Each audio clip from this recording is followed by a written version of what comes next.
Two former primetime TV anchors have become some of the main challengers hoping to unseat Prime Minister Benjamin Netanyahu in Israel's January 22nd election. Experts say their decision is indicative of an overall trend in Israeli politics, which is placing a premium on savvy communication skills.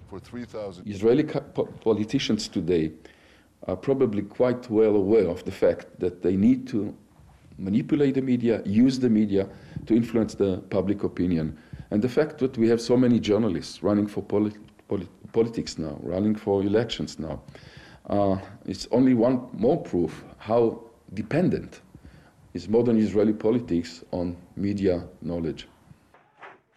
Yair Lapid, a former athlete who worked for Israel's Channel 2, quit television last year to enter politics, mirroring his late father's career path. Lapid Jr. formed his own political party, Yesh Atid, meaning there is a future, in what he described as a natural progression for any journalist wishing to move from analyst to practitioner.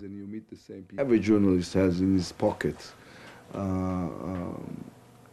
at least the aspiration of being able to run things. I could do it better. Journalists always writing the story of how they could do it better, the way they see it. So, and maybe it's also, I don't know, a declaration about the situation in journalism today. People who work, I've been working in journalism for 31 years. And I feel the last year of my life was more, I don't want to insult anyone, and I respect the Fourth Kingdom, and I spend my life in it. But still, I feel in the last year, my life had more meaning and more influence on the people around me.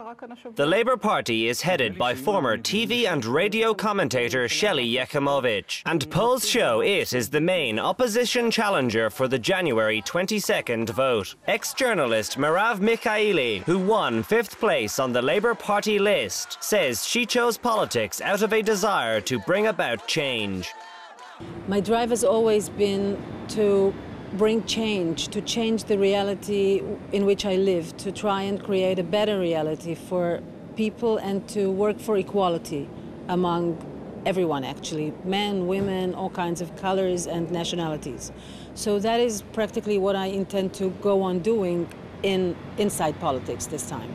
Prime Minister Benjamin Netanyahu's Likud party teamed up with ex-Foreign Minister Avigdor Lieberman's ultra-nationalist Beitenu party, and they're expected to win the parliamentary election, although the popularity of several far-right parties opposed to Palestinian statehood is growing according to polls. Mr. Netanyahu has throughout his career been considered a highly effective communicator, both at home and on the international stage. The Israeli Prime Minister Benjamin Netanyahu, Bibi as he is called, is certainly one of the most media-wise politicians in Israeli history. He spent a lot of time in the US. He learned about American media-oriented politics. He knows how to use the media. But these days, and maybe for the first time, he's going to be challenged by other experts in media and politics. And the fact that heading the parties that run against him are professional journalists, like Shelley Yechimovich and like Yair Lapid, people who have a lot of experience in being in the media, in dealing with politics and the media, they are certainly challenging the leader. The recent trend of journalists becoming politicians has stirred public debate in Israel, where retired army generals have often become the country's top politicians. Experts say this trend represents a shift in consciousness among the country's increasingly affluent middle class, with focus moving from national security issues towards addressing the question of how to improve living standards in the Jewish state.